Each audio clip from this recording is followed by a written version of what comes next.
አቶ በኃይሉና ሳሚ ብሌንን አፍነው ሊገሏት ነው። ቃል ከሌሊቱ ወደ 6 ሰዓት አካባቢ ተነስታ እነሱ ጋር ተማክራ ስለነበር በሩን ስትከፍትላቸው ቀጥ ብለው እንደውም ሳስበው ሽጉጥ የያዘ መስሎ ነበር። ነገር ግን ቀጥ ብሎ ከብሌን ክፍል ነበር የገቡት። ከዛም በተኛችበት አላሳዘነቻቸውም። እንኳን ትንሽ ከተመለከቷት በኋላ ዋይ ብላ ስትጮህ እፍና አድርጎ አቶ በኃይሉና አቶ ሳሚ ይዘዋት ለመጥፋት እየሞከሩ ነው። ነገር ግን አቶ በኃይሉና ሳሚ ይሳካላቸው ይሆን? ምናልባትም ሰላም እናትየዋ ተነስታ ወይም ደግሞ ቢኒ ከእንቅልፉ ተነስቶ የሆነ ነገር ሊከሰት ይችላል ብዬ አስባለሁ። ነገር ግን አሁን ምንም የምናውቀው ነገር የለም። እናም ብሌንን አፍነዋታል ወይም ይዘዋት ለመውጣት ከዛ ግቢ እየሞከሩ ነው። ሰላም ጤና ይስጥልኝ ውድና የተከበራችሁ ቤተሰቦቼ እንዴት ናችሁልኝ? ሰላም ናችሁ? በያላችሁበት ሰላማችሁ ዝዝት ትርፍርፍ ይበልልኝ። ለቻናሌ አዲስ የሆናችሁ ካላችሁ ላይክ እና ሰብስክራይብ ማድረጋችሁን አትርሱ እና ነባር ቤተሰቦች ደግሞ ፕሊስ ላይክ ማድረጋችሁን አትርሱ ማለት ነው። እንግዲህ ብሌንን አቶ በኃይሉና ሳሚ ብሌንን አፍነው ለመግደል እየሞከሩ ነው። ነገር ግን ገና ከግቢ አልወጡም። በዛ ላይ ደግሞ ወይዘሮ ሰላም በዚህ ደረጃ እውነት እንዶ ሰው ልጁን ያጠፋል ወይስ ምንም መላምት እንኳን አታውቅም። በዛ ላይ ቃል እያደረገች ያለችውን ነገር እውነት ባላየ እያለፈችው ነው ወይስ አልገባትም። በጣም ብዙ ጊዜ ቃል እየተሳሳተች ነው። በጣም ትደነግጣለች ከሚገባው በላይ። እንኳን አይደለም ልጇና ልጇ ብትሆን እንኳን ሰው ስህተት ሲሰራ በደንብ ይታወቃል አይደለም። ስለዚህ ወይዘሮ ሰላም እንዴት እንደማነቃ ግራ ገብቶኛል እውነት ለመናገር። ቢኒ በጣም እየተጨነቀ ነው። ቢኒ እናቱን እስካሁን ድረስ ሊያውቃት አልቻለም። እናቱ እየተሰቃየች እንደሆነም የሚያውቀው ነገር የለም። የራሱን እናት አግቶ ብሌንን ለማዳን የራሱን እናት አግቶ፣ ነገር ግን ደግሞ በራሱ ጊዜ እሱ አስፈትቷታል። አይ ቢኒ የራሱ እናት እንደሆነች ሲያውቅ እኮ ምን እንደሚሰማው አላውቅም። ለማንኛውም እንግዲህ ወይዘሮ ማን ነበረ ስሟ ጠፋብኝ እናንተ። ለማንኛውም የብሌን አሳዳጊ እናት እንግዲህ ታግታ ነበር። ያው ሁላችንም እንደምናውቀው እሱም አልተሳካለትም አቶ በኃይሉ። ሌላው እዚህ ላይ ቃል ተብዬዋ በሌላ በኩል ከአቶ በኃይሉ ጋር ገጥማ እየሰራች ነው። በጎን በኩል ደግሞ የአቶ በኃይሉን ወንጀል ያለበትን ያን ፋይል ደግሞ ለሌላ ሰው አሳልፋ ለመስጠት እየተባባለች ነው።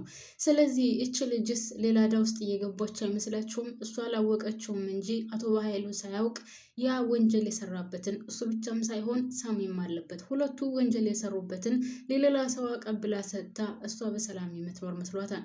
አቶ በኃይሉ እንግዲህ ወንጀለኛ ነው። ኦኬ ሁለቱም ወንጀል ሰርተዋል። የሰሩት ወንጀል አለ። እሱ ብቻ አይደለም ህፃናቶችን እንግዲህ ያው ጉልበት ብዝበዛ ላይ ምናምን እነሱ ናቸው የሚሰሩት እና ሁለታቸውም ወንጀለኞች ናቸው። ይሄ ነገር ከሌላ ሰው እጅ ገብቶ ከተገኘ ምን ያክል ዋጋ እንደሚያስከፍላቸውም ሁለታቸውም ያውቃሉ። ያም ሆነ ይህ ቃል በጣም እየተሳሳተች ነው ያለችው። እንግዲህ ብሌንንም በጣም ቁም ስቅሏን እያበላቻት ነው። በጣም ብዙ ጊዜም ደግሞ እየተሳካላት እያለፈች ነው። በዛሬው ዕለትም እንግዲህ ብሌን ለመናገር ነበር። በነገራችን ላይ ቤተሰብ ብሌን እንደዛሬ አስደስተኛ አታውቅም። ከአቶ በኃይሉና ከሳሚ ፊት ሄዳ እንደዛ ከቅምጡ ብድግ ስታደርገው አቶ በኃይሉን በጣም ነበረ ደስ ያለኝ። ምክንያቱም እየሰራ ያለው ስራ ያው ቀላል አይደለም። ያው የምትችለውን እያደረገች ነው። ግን ምን ዋጋ አለው? ያው ወንድ እስከሆነ ድረስ እሱም ደግሞ በወንጀሉ እየቆየ እየሰራ እየኖረበት ስለሆነ ምንም አያቅተውም። ያም ሆነ ይህ አሁን ብሌንን አግተዋታል። ለወይዘሮ ሰላም ቃል ልጇ እንዳልሆነችና አቶ በኃይሉ እየዋሻት እንደሆነ ለመናገር መታ ነበር። ነገር ግን ያው አቶ በኃይሉን ቀድማ ነግራው ስለነበረ ቃል ሁለታቸው ስለሚደዋወሉ ሊሳካ አልቻለም። አቶ በኃይሉ የሆነ ነገር ፈጠረና ወይዘሮ ሰላም ተደውሎላት ወጥታለች። ይህንን ነገር ብሌን አልተናገረችም። ግን እዚህ ላይ ቤተሰቦች ያው እንደው ድራማ ስለሆነ መራዘም ስላለበት ምናምን ነው እንጂ ብሌን ራሷ እየተንቀጠቀጠች ነው። ምክንያቱም ቶሎ ቶሎ መናገር ትችል ነበር ያ ነገር ሳይከሰት። እትዬ የምነግርሽ ነገር አለ እትዬ ምናምን እያለች ስለቆየች እንጂ ቶሎ ቶሎ ቀጭ ቀጭ አድርጋ መናገር ትችል ነበረ።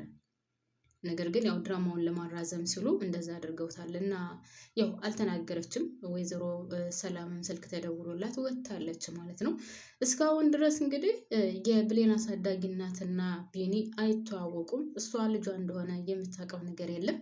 ነገር ግን ከሁለታቸው ማለት የቢኒ ቢኒና የብሌን አሳዳጊ ሁለታቸው ማለት እንደማይገባቡ ነው እንግዲህ ሁለታቸው አንድ ላይ ሆነው አንተን ያገትከኝ አንተ ምናምን ብቻ ብዙ ነገር እየተናገረችው ነበር። ነገር ግን ከብሌን ፊት ከእሱ ጋር እንዳትጣላ ወይም ደግሞ እሱ ካጠገቧ ስላለ ብቻዋን እንዳትሆን ብላ አስባ በጣም ነው ውለታ የዋለልኝ፣ እሱ ባይኖር ኑሮ ህይወቴ አይገኝም ነበር፣ ስለዚህ ትልቅ ባለ ውለታችን ነው ብላታለች። እንደዛም ያለችበት ምክንያት ያው እሷ ካጠገቧ ማንም ስለሌለና እሱን እንድታጣው ስለማትፈልግ አጠገቧ እንደሆን እሱን እንድትጠላው እንዳይሆን ነው እንደዛ ያደረገችው እንጂ የብሌን አሳዳጊ እናት እንግዲህ በጣም ነው የምጠላው። ግን ይቅርታ ብሏታል። እግሯ ስር ወድቆ ይቅርታ ብሏታል። ይህንን ነገር ያደረግኩት ብሌንን ሊገሏት ስለነበር ነው። አንቺን ካላገጥኩሽ ይገሏት ነበር። ስለዚህ ለብሌን ስል ነው ይህንን ነገር ያደረግኩት ብሏታል። ግን ደስ የሚለው ነገር ራሱ ልጇ ነው ያገታት ማለት ነው። ይህን ነገር ስታውቅ ደግሞ ሊባስ ሁለቱም ግን እኔ እዚህ ላይ ግን ድራማው ራሱ እውነት አንዳንድ ቦታ ላይ የሆነ ብዥ ይልበታል ማለት ነው። ለምን ካላችሁኝ እሱ የእናቱ ፎቶ ነበረው እና የ7 ዓመት ነው የ8 ዓመት ልጅ እያለ እንግዲህ ያን ፎቶ ይዘው ሲሄዱ ፎቶ ነበረው። እሷም ደግሞ ያ ፎቶ ነበራት። ያ ፎቶ ግድግዳ ላይ ተሰቅሎ ስለነበረ እንግዲህ በሆነ ነገር ብቻ አውርዳው እንትን እያለች እያለ ተሰብሮ ይወድቃል። ከዛ ታስቀምጠዋለች። ግን እሱ ራሱ ያን ፎቶ ይዞ ቢኒ ያን ፎቶ ይዞ እንዴት አላወቃትም? እንዴት እናቱ እንደሆነች አላወቀም። እሷ ራሱ ለመጀመሪያ ጊዜ ሲገናኙ ካስታወሳችሁ ወይም ለመጀመሪያ ጊዜ ስተያዩ የት ነው ማቃት የት ነው ማቀው እያሉ ሁለቱም በሀሳብ ወደኋላ መለስ ብለው እያሰቡ ነበር። ነገር ግን ያው ተመልሰው እንደማይተዋወቁ ነው የሆነው። ያው ድራማ ስለሆነ ነው ብለን በሚለው እናልፈዋለን። ነገር ግን የብሌን ስቃይ ማለቅ አለበት። እንግዲህ ድራማው ሀ ብሎ ከተጀመረ ጀምሮ እስካሁን ባለው ድረስ ብሌን በጣም እየተሰቃየች ነው ያለችው። አቶ በማን ነበረ ስሙ? አቶ በኃይሉ እንግዲህ ብሌንን በጣም እያሰቃያት ነው ያለው። ከሳሚ ጋር ሆኖ ምን እንደሚጠቀም አላውቅም። ለእህቱ በጣም መልካምና የዋህ መስሎ ነው የሚቀርበው። ነገር ግን ብሌንን ከዛ ቤት ለማስወጣት የማያደርገው የማይፈጽመው ነገር የለም። በጣም በሚያሳዝን ሁኔታ ብሌንን ከዛ ቤት ለማስወጣት፣ ብሌንን ለማሰቃየት፣ ብሌንን በአቶ ሰላም ፊት መጥፎ አድርጎ ለማስገኘት የማያደርገው ጥረት የለም። ከእህቱ ወርቁን ሰርቆ እሷ እንግዲህ ሻንጣ ውስጥ አስገብቶት ነበር፣ ወይም ደግሞ እሷ ኪስ ውስጥ አስገብቶት ነበር። ነገር ግን እሷን ብልጥናት አውጥታ ከራሱ ኪስ አደረገችለት። ልብሱ ሲፈተሽ ምንም ነገር አልተገኘም። ከዛስ ከሱ ጃኬት ኪስ ውስጥ ነው ያወጣው ማለት ነው። እና በጣም ብዙ ነገር እያደረገ ነው እንግዲህ ይችን ልጅ ከወይዘሮ ሰላም ጋር ለማጋጨት ወይም ሌባ ሆና መጥፎ ሆና ጥሩ ያልሆነች ልጅ ሆና እንድትገኝ በጣም ብዙ ነገር እየጣረ ብዙ ነገር እያደረገ ነው። ነገር ግን እስካሁን ድረስ ምንም አይነት ነገር አልተሳካለትም። በዛሬው ዕለትም እንግዲህ ከዛ ቤት አፍኖ ለማስወጣትና እሱ የሚፈልገውን ነገር ለማድረግ እያሰበ ነው። ግን ደስ የሚለው ነገር ምንድነው ታውቃላችሁ? ወይዘሮ ሰላም ብሌንን በጣም የምትወዳት በጣም ትወዳታለች፣ ታዝንላታለች፣ ትሳሳላታለች። እንግዲህ ቃል ከዛ ቤት እንድትወጣ የማታደርገው ነገር የለም ከአቶ በኃይሉ ጋር ሆና። ግን ስህተት ብትፈጽምም ብትጣላም ከእሷ ጋር ከዛ በቃኝ ወጥቻለሁ ብላ ተመልሳ ብትመጣም ትቀበላታለች እና በጣም ነው የምትራራላት። እውነትም የሆነ የእናት ስሜት ያለን ነገር ነው የሚመስለው። ላይክ አሁን አንዳንድ ጊዜ እናት ልጇ እንደሆነ እያወቀች ነገር ግን አብሯት ካለው ሰው ጋር ላለማሳወቅ በውስጥ የምታደርገው ጥረት የለም። ላይክ ልጇን ለማገዝ ልጇን ለመርዳት ላይክ እንደዛ ነገር ነው የሚመስለው ወይዘሮ ሰላም ለብሌን እያደረገች ያለችው ነገር እና ታሳዝናለች። ብቻ ያም ሆነ ይህ ብሌን ያለችበት ሁኔታ በጣም ከባድ ነው።